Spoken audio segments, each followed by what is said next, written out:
Bismillahirrahmanirrahim. Assalamu alaikum students. Welcome back to Simplifying Physics. We are doing preparation for NET और उससे related हम कुछ physics के MCQs कर रहे थे. So today the topic for these MCQs or this video is units and measurements. इसके अंदर हम units, measurements, uncertainties और errors और हमारे पास dimensional analysis इन तीन टॉपिक से रिलेटेड कुछ MCQs को कवर करेंगे. So let us start our video with the first question, and the first question is that we have a damping force and it is directly proportional to velocity. So we have to find the unit of proportionality constant.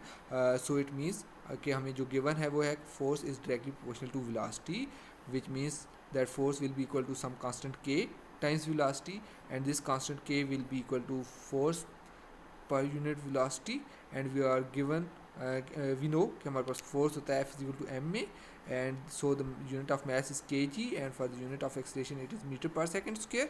Similarly the unit of velocity is meter per second, right? So meter and meter will be cancelled out, per second and per second will be cancelled out. So for this the unit of proportionality constant will be kg per second. So this is how we will solve this particular question. Moving forward towards the next question, question number 2, which is which is about the uncertainties.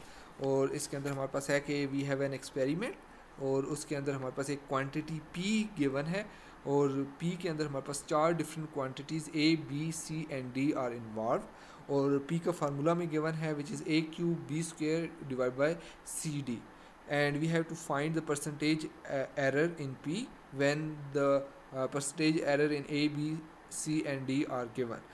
So आपने ये बात याद रखनी है कि जब भी हमारे पास पावर्स के अंदर पावर्स की परसेंटेज अनसर्टेनिटी फाइंड करनी है तो हम क्या करते हैं, we multiply that power with the percentage uncertainty of that particular quantity. And similarly जब हमारे पास कोई भी 2 या 3 क्वांटिटीज़ मल्टीप्लाई या डिवाइड हो रही हों तो उनकी परसेंटेज अनसर्टेनिटी हम ऐड अप कर देते हैं. सो हमारे पास इस क्वेश्चन के अंदर गिवन है कि ए के अंदर 1% है, बी के अंदर 2% है, सी के अंदर 3% है एंड डी के अंदर 4% है. So we will use that same rule कि हम पावर को मल्टीप्लाई करेंगे with the uncertainty of A, let suppose, and then we will add it with the percentage uncertainty in B, which is 2 multiplied by 2%, right? 2 multiplied by 2%.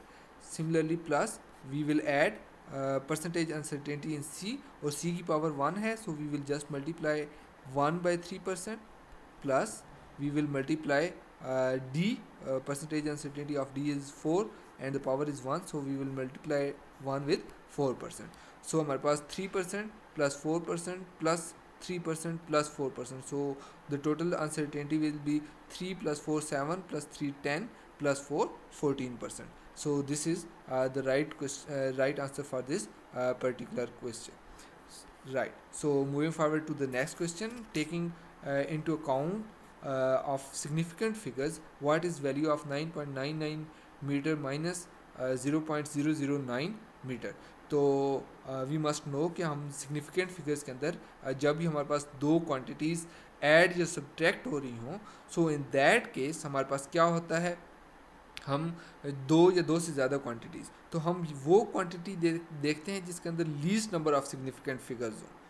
तो जो हमारे पास final answer आता है तो हम उस फाइनल आंसर के अंदर उतने ही सिग्निफिकेंट फिगर्स रखते हैं और उसको ऐड अप करते हैं. सो जब हम इसको 0.99 को सब्ट्रैक्ट करेंगे, 0.99 से हम सब्ट्रैक्ट करेंगे minus 0.099, so we will have something, the answer will be 9.989 and so on. So अब हमारे पास क्या होगा, हमने इसके अंदर देखना है कि हमारे पास क्वेश्चन के अंदर जो हमारे पास जब हम क्वांटिटीज़ को ऐड और सब्ट्रैक्ट कर रहे थे कितने नंबर ऑफ सिग्निफिकेंट फिगर्स हैं. तो least number of significant figures जो हैं वो हमारे पास इस क्वांटिटी के अंदर हैं जो कि हमारे पास है 3. सो हम क्या करेंगे, we will just terminate the answer to the 3 significant figures. So our answer will be 9.98, right. So this is how हम ये क्वेश्चन सॉल्व करेंगे. Moving forward, question number 4 is about the dimensions, और हमसे पूछे गए हैं कि हमने बताने हैं mu naught epsilon naught raised power -1/2 इसके डायमेंशंस क्या हैं. तो इसके अंदर हम म्यू नॉट और एप्सिलॉन नॉट के डायमेंशंस अलग अलग भी फाइंड कर सकते हैं, and then we can take the under root to find the dimensions of this quantity. लेकिन because it will take more time, तो हम इसके लिए हमारे पास एक ईजी तरीका ये है कि वी नो कि जो हमारे पास स्पीड ऑफ लाइट होती है वो इक्वल होती है 1/√μ0 एप्सिलॉन नॉट. अगर आपको ये चीज़ मालूम है तो यू विल जस्ट डू कि हमारे पास c is speed of light, and this quantity, this particular quantity जो कि हमें क्वेश्चन के अंदर गिवन है वो हमारे पास स्पीड ऑफ लाइट की इक्वल होती है. सो वी मस्ट नो कि हमारे पास इसके डायमेंशंस भी स्पीड के डायमेंशंस होंगे, एंड वी नो कि स्पीड हमारे पास क्या होती है, डिस्टेंस पर unit time. So it's dimensions are L t raised power -1. So this is how we can solve this question. Now moving forward to the next question, and question number 5 is that if we have a quantity having a dimension of m raised power a, l raised power b and t raised power c, तो हमें बताना है कि ये हमारे पास कौन सी physical quantity होगी. So first of all मैं इसके राइट ऑप्शन की तरफ जाता हूँ, which is pressure, and we know कि प्रेशर हमारे पास क्या होता है, फोर्स पर unit area, right. And force is equal to M A, P is equal to mass into acceleration divide by area. तो मैस की यूनिट डायमेंशंस आ गए हमारे पास कैपिटल एम. एक्सलेशन के dimensions we know it is LT -2, and the dimensions of area is L square. So हमारे पास pressure के डायमेंशंस क्या बन जाएंगे, प्रेशर के डायमेंशंस हमारे पास बन जाएंगे M L raised power -1 T raised power -2. सो हम अगर इस ऑप्शन को देखें तो प्रेशर हमारे पास होगा if A is equal to 1, B is equal to -1 and C is equal to -2. तो हमारे पास ये कंडीशन फुलफिल होगी. So this is how we can find the answer. बाकी जो हमारे पास डायमेंशंस है उसको भी चेक कर सकते हैं. फोर्स क्या है, फोर्स की डायमेंशंस को चेक करके हम एक्सलेशन की डायमेंशंस और वेलोसिटी की डायमेंशंस, ये सारी चीज़ें हम इसके अंदर सब के डायमेंशंस अलग अलग फाइंड करके हम देखेंगे कि उनके डायमेंशंस हमारे पास इस तरह मैच नहीं हो रहे होंगे. That's why the right answer is pressure in our case. So now let's move forward. The next question is again about the dimensional analysis, and we have to find the dimensions of mu naught. So this is a little tricky question. We know कि हमारे पास magnetic flux density या magnetic field जो होती है वो होती है equal to mu naught over 2 into I by R, right. So ये हमारे पास B का फार्मूला है, बट B के डायमेंशंस हमें डायरेक्टली नहीं पता. ऑल्दो करंट के dimensions is A and the dimension of R is L, capital L. So लेकिन मैग्नेटिक फील्ड के डायमेंशंस नहीं पता. सो हम मैग्नेटिक फील्ड के डायमेंशंस कैसे फाइंड करेंगे. वी नो कि मैग्नेटिक फोर्स क्या होती है, F is equal to ILB sine of theta. तो साइन ऑफ थीटा को इग्नोर करते हैं, F is equal to ILB because sin of theta don't have the dimensions. So ILB, F is equal to ILB. So from this equation we have B is equal to F divided by IL. Now rearranging or comparing both of these equations, we will have F divided by IL will be equal to mu naught times I. 2 pi don't have any dimensions, so उसको हम ignore कर रहे हैं for the time being. I over R. तो अगर mu naught को इधर से हम निकालें तो mu naught will be equal to force into distance divide by I into I square into L. So अब हम म्यू नॉट के डायमेंशन निकालने के काबिल हो गए हैं. वी नो के फोर्स के डायमेंशन हमारे पास क्या होते हैं, force is equal to M A. So it's dimensions are M L T raised power -2. The dimensions of L is here because के आर जो है डिस्टेंस होता है और उसके डायमेंशंस भी हमारे पास एल हैं. आई स्क्वेयर के डायमेंशंस, करंट के डायमेंशंस आई स्क्वेयर हो गए हमारे पास, राइट, ए स्क्वेयर हो गए, और again we have an L over here. So we are cancelling out this L because it is present in both the denominator and the numerator. So mu naught will have the dimensions of m, l, t minus 2, a minus 2. So this will be the right answer. The option A will be the right answer. This is how we can solve this particular question. So let us move forward. There is an equation given which is p plus a over v square is equal to b theta by v. और इसके अंदर p pressure है, v volume है, q is absolute temperature, a and b are constant. Sorry q नहीं है, यहाँ पे theta है. So theta is absolute temperature. This seems to be a very tricky equation. और इसके अंदर हमने डायमेंशंस किस चीज़ के फाइंड करने हैं. इसके अंदर हमने डायमेंशंस ऑफ ए फाइंड करने हैं. अच्छा, डायमेंशंस ऑफ ए फाइंड कैसे करेंगे? बजाय इसके कि हम सारी क्वांटिटीज़ के डायमेंशंस पुट करें, हमें इसके अंदर एक कॉन्सेप्ट यूज़ करना है. वो ये है कि अगर प्रेशर के अंदर कोई क्वांटिटी ऐड हो रही है, इट मीन्स कि वो क्वांटिटी भी हमारे पास प्रेशर ही होनी चाहिए. प्रेशर के अंदर प्रेशर ही हमारे पास ऐड हो सकता है. सो इट मीन्स कि ए ओवर वी स्क्वायर जो है, ए ओवर वी स्क्वायर भी हमारे पास प्रेशर ही होगा. राइट. सो प्रेशर हमें पता है कि क्या होता है. प्रेशर होता है हमारे पास, pressure is equal to force पर यूनिट एरिया. राइट. और इसको हम v इज़ द वॉल्यूम के साथ मल्टीप्लाई कर देते हैं. वॉल्यूम क्या होता है? वॉल्यूम हमारे पास होता है, दिस इज़ फोर्स पर यूनिट एरिया इनटू वॉल्यूम. हमारे पास क्या होता है? Area into some height. Right. Cancelling out area and area, so we are left with a is equal to force time some height और सम डिस्टेंस. तो dimensions of A will be equal to, dimensions of a हमारे पास क्या होंगे? Force के dimensions होते हैं m, let me write it over here. A dimensions of A will be equal to, force के डायमेंशंस होते हैं m l t minus 2 and the dimensions of height is again some length l. So A के dimensions हमारे पास क्या बन जाएंगे? m l square t minus 2. Right. So this is how we can find out the dimensions of a. Right. So the right option is m l square t minus 2. Okay, this is not 5, this is 2. It is mistaken over here. हमारे पास length की जो dimensions बनेंगे वो हमारे पास 2 बनेंगे. Let me check के question के अंदर हमने सही किया. It is a over v square, pressure is equal to force per unit area, and okay, ये हमारे पास v square है. We have just made a mistake over here. ये हमारे पास v square है. So it will be area square into some height square. So एक area इस area से cancel हो जाएगा. We will be left with a into some height square, और a हमारे पास होता है l square, and this height square will be again l square. So right, the answer will be ml raised to power 5 and t raised to power minus 5. Right.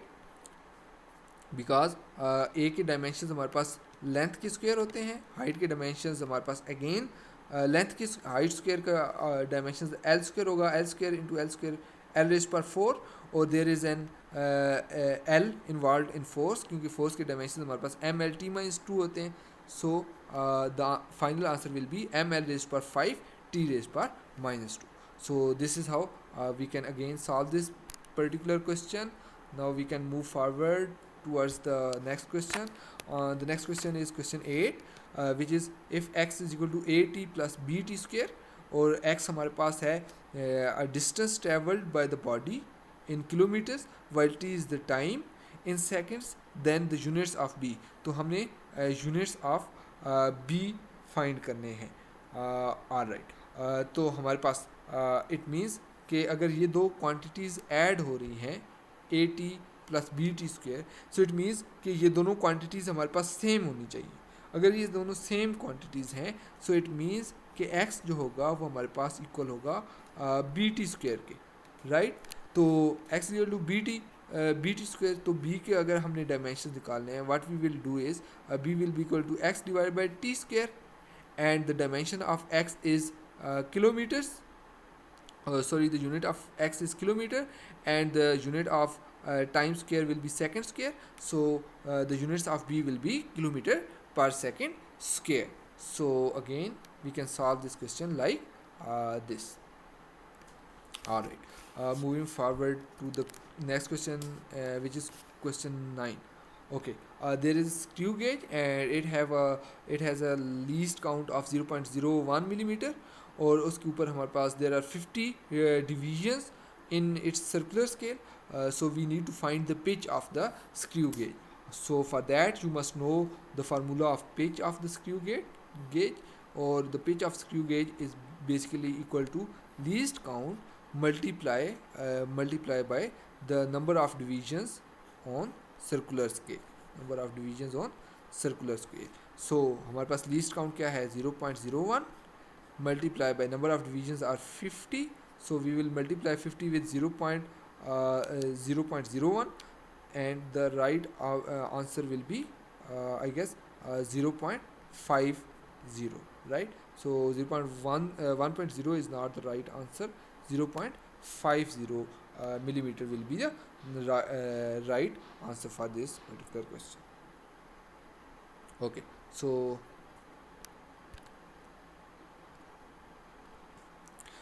yes, so now we can move forward.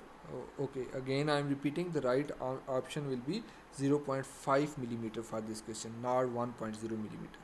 Okay, now we can move forward with the next question, and the next question is that if the error in the measurement of the radius of a sphere is 2%, then the error in the determination of volume of the sphere will be. तो ये हम कैसे कर सकते हैं? We must know कि volume of sphere का formula क्या है. It is 4/3 pi R cube. So it means कि रेडियस के ऊपर हमारे पास क्यूब है. सो और रेडियस का हमें परसेंटेज अनसर्टेनिटी गिवन है और एरर गिवन है. तो हम क्या करेंगे? We will multiply the power with the percentage uncertainty और एरर इन दैट मेजरमेंट. तो हमारे पास जो वॉल्यूम के अंदर अनसर्टेनिटी आ जाएगी 3 × 2 times, it will B 6%. All right, so now we can move forward. The next thing is which of the following dimensions will be the same as that of time. अच्छा, इसको आपने याद रखना है. हमारे पास दो ऐसे प्रोडक्ट्स हैं इन ये हम सेकेंड ईयर फिज़िक्स के अंदर पढ़ते हैं, जो हमारे पास जिनका प्रोडक्ट जो है वो हमारे पास टाइम कांस्टेंट की इक्वल होता है, या जिन्हें हम टाइम कांस्टेंट कहते हैं.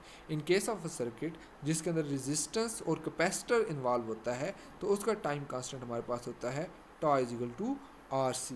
और एक ऐसा सर्किट जिसके अंदर हमारे पास इंडक्टर और रेजिस्टर इन्वॉल्व होता है, तो उसका जो टाइम कांस्टेंट होता है वो हमारे पास L/R होता है.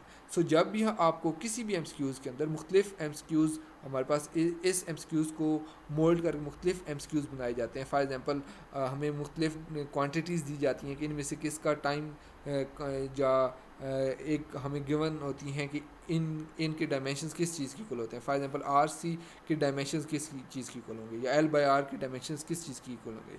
सो फॉर दैट आपको फाइंड आउट करने की ज़रूरत नहीं है. आपको सिर्फ याद होना चाहिए कि RC भी टाइम की इक्वल होता है और L/R भी आपके पास टाइम की इक्वल होता है. So you can directly choose the right option. Okay, moving forward to question number 12, and the question number 12 is that if we have force, velocity and time as fundamental units, we take force, velocity and time as fundamental units, so what will be the dimensions of mass? All right, so हम इसको कैसे कर सकते हैं? We know कि हमारे पास force क्या होती है. फोर्स इक्वल होती है हमारे पास F = ma, and a is velocity per unit time, so F = mv/t, right? So हम क्या कर सकते हैं? मैथ्स को अगर रीअरेंज करें तो हमारे पास बन जाएगा force × time divide by velocity, right? तो हमारे पास मैथ्स के डायमेंशंस इस केस के अंदर क्या बन जाएंगे? अगर हम इनको बेस यूनिट्स कंसिडर करें या बेस क्वांटिटीज़ कंसिडर करें, तो it will be equal to Ft × v⁻⁻1. So ये हमारे पास मैथ्स के डायमेंशंस होंगे. Okay, so question number 13 is that we have to find the dimensions of self inductance. Okay, तो इसके लिए भी आपको सेल्फ इंडक्टेंस का फार्मूला आना चाहिए. सेल्फ इंडक्टेंस का formula in second year physics आप पढ़ते हैं कि जो EMF होती है वो हमारे पास होती है equal E ε = di/dt. D T, right, current divide by time. अच्छा, इसके अंदर ये जो एल था वो हमारे पास सेल्फ इंडक्टेंस होता था, तो इसको अगर हम रीअरेंज करें तो एल जो हमारे पास हो जाएगा सेल्फ इंडक्टेंस जो होगी वो इक्वल होगी एप्सिलॉन और E M F equal to D I by D T. अब इसके हमने डायमेंशंस फाइंड करने हैं। अच्छा, डायमेंशंस फाइंड करने के लिए हमें पहले ई एम एफ की डायमेंशंस मालूम होने चाहिए, करंट और टाइम की तो चले हमारे पास बेस यूनिट्स हैं तो हम इसके डायमेंशंस डायरेक्टली लिख सकते हैं। ई एम एफ हमारे पास बेस क्वांटिटी नहीं है, सो हमें ई एम एफ को हमने बेस क्वांटिटी तक लेके जाना है। तो E M F we know कि हमारे पास ई एम एफ क्या होती है। ई एम एफ हमारे पास होता है पोटेंशियल डिफरेंस बेसिकली, और पोटेंशियल डिफरेंस को जब हम डिफाइन करते थे इन सेकेंड ईयर वो हमारे पास होता था work done in moving a unit positive charge against the electric field, right. तो अब हम वर्क के और चार्ज के डायमेंशन निकालते हैं। चार्ज भी हमारे पास बेस क्वांटिटी नहीं है, सो हमें पता है कि करंट क्या होता था, current is rate of flow of charges होता था Q बाई टी, राइट। तो इसमें से हम Q की वैल्यू निकाल सकते हैं, Q is equal to I times time हो गया। सो ई एम एफ जो होगी हमारे पास वो होगी work done divide by product of current into time. Now हमारे पास वर्क डन क्या होता है, work done is equal to force into displacement होती है, और एनर्जी और वर्क के सेम डायमेंशंस होते हैं, so we can write it like this. अब फोर्स के डायमेंशंस हमारे पास क्या हैं, फोर्स के डायमेंशंस हमारे पास होते हैं M L T minus two, और हमारे पास लेंथ के डायमेंशंस हो गए एल डिवाइडेड बाय आई के डायमेंशंस आ गए एम्पेयर इनटू टाइम के डायमेंशंस आ गए टाइम। अब ये तो हमारे पास सिर्फ ई एम एफ के डायमेंशंस आ गए, और एल के डायमेंशंस क्या होंगे, E M F divide by D I by D T होता है। सो इट्स जो डिनोमिनेटर है उसके डायमेंशंस हमारे पास क्या बन जाएंगे, वो हमारे पास बन जाएंगे ampere into time raised power minus one, right. अब इसको अगर हम रीअरेंज करें तो हमारे पास जो एल के डायमेंशंस बन रहे हैं वो हमारे पास क्या बन रहे हैं, वो हमारे पास बन रहे हैं जी M L square T minus M L square T minus three, because there is a T in this denominator, तो ये हमारे पास बन जाएगा T minus three into ampere, right, divide by ampere into T raise पर minus one, or right, T raise पर minus one. अब हमारे पास टी रेज पर माइनस वन ऊपर जाएगा तो ऐड हो जाएगा, प्लस में कन्वर्ट हो जाएगा, minus three minus one it will plus one it will be minus two, और एम्पेयर आपस में हो जाएंगे cancel out. So the dimensions of M L dimensions of self inductance will be M L square T raise पर minus two. So these are the right dimensions for self inductors. So looking at the options, the C option will be the right option for this question. Okay. So the next question is which of the following quantities have different dimensions from the remaining three, right? तो इसके अंदर आपने सारी जो quantities हैं उनके dimensions find कर लेने हैं। कैसे find करेंगे, let us see the option A which is energy per unit volume। Energy per unit volume है, तो एनर्जी हमारे पास क्या होती है, वर्क इनटू वर्क और एनर्जी सेम डायमेंशन होते हैं। वर्क क्या होता है, फोर्स इनटू डिस्प्लेसमेंट, राइट, और फोर्स इनटू डिस्प्लेसमेंट से हमने अभी एनर्जी के जो डायमेंशन निकाले थे वो थे फोर्स के थे M L T minus two, और साथ एल मल्टीप्लाई होता था जो डायमेंशंस थे, तो इसके डायमेंशन बन जाते थे M L square T minus two, और वॉल्यूम के डायमेंशन हमारे पास आ गए एल क्यूब। सो हमारे पास एनर्जी पर यूनिट वॉल्यूम की जो डायमेंशंस बनते थे वो हमारे पास बनते हैं एम एल क्यूब ऊपर जाकर माइनस थ्री हो जाएगा, तो it will be M L raise पर माइनस वन टी रेज पर माइनस टू, राइट। ये हमारे पास एनर्जी पर यूनिट वॉल्यूम के आगे। अब फोर्स पर यूनिट एरिया के निकाल लेते हैं। फोर्स हमारे पास M L T minus two होता है, M L T minus two, और एरिया हमारे पास क्या होता है एल स्क्वेयर। सो अगेन हमारे पास ये क्या बन जाएगा M L minus one T raise पर minus two. Similarly option three है हमारे पास product of voltage and charge. Product of voltage and charge हम कैसे करेंगे, V इंटू क्यू कैसे करेंगे। वी नो कि V क्या होता है, V इक्वल होता है वर्क पर यूनिट चार्ज, और ये हमारे पास वोल्टेज है, और इसको मल्टीप्लाई करते हैं Q से, Q और Q तो हमारे पास हो जाएंगे कैंसल आउट। तो वर्क हमारे पास क्या होगा, वर्क हमारे पास होता है फोर्स इनटू डिस्प्लेसमेंट, राइट। सो हमारे पास क्या हो जाएगा, फोर्स वर्क हमारे पास हो गया फोर्स इनटू डिस्प्लेसमेंट। तो इसके डायमेंशन हमारे पास क्या हो गए, फोर्स है MLT-2 और डी हमारे पास है L। तो इसके यूनिट डायमेंशन आ जाएंगे हमारे पास ML²T-2, right. And angular momentum हमारे पास किस चीज़ की इक्वल होता है, MVR की इक्वल होता है। M is equal, dimensions of M is capital M, dimensions of V is LT-1 into हमारे पास dimensions of R is T, right? So T and T will be cancelled out and the dimensions of L will be ML. Alright, we have just missed out one thing. हमारे पास if you see कि हमारे पास जो option C है उसके अंदर सिर्फ हमने product of volume, product of charge end voltage नहीं करना, उसको डिवाइड करना है वॉल्यूम से भी। सो जब हम इसको डायमेंशंस जो ये v इंटू क्यू को जब हम टाइम डिवाइड करेंगे वॉल्यूम से, तो वॉल्यूम इज़ L3, राइट। ये ऊपर जाएगा again v by voltage into charge divide by volume will be again, इसकी जो डायमेंशन बनेंगे वो हमारे पास बनेंगे ML-1T-2। So you can see कि एनर्जी पर यूनिट वॉल्यूम के डायमेंशंस भी ML-1T-2 हैं, फोर्स पर यूनिट एरिया के डायमेंशंस ML-1T-2 हैं, वोल्टेज इंटू चार्ज पर यूनिट वॉल्यूम के ML-1T-2 हैं, और जो हमारे पास एंगुलर मोमेंटम है वो हमारे पास है MVR की इक्वल होता है। M हमारे पास M के डायमेंशंस कैपिटल M, V के LT-2 और R के डायमेंशंस L हैं, तो ये हमारे पास बनेगा ML²T। सो हमारे पास एंगुलर मोमेंटम जो है उसके डायमेंशंस हमारे पास डिफरेंट होंगे as compare to other three quantities. Alright, so now we can move forward to our last question for this video. इस वीडियो के अंदर हमारे पास क्या है, एक एक्सप्रेशन अगेन गिवन है और उसके अंदर भी कांस्टेंट्स हैं, कांस्टेंट्स की पावर्स गिवन हैं और उनके अंदर जो परसेंटेज अनसर्टेनिटीज़ है वो हमें गिवन है।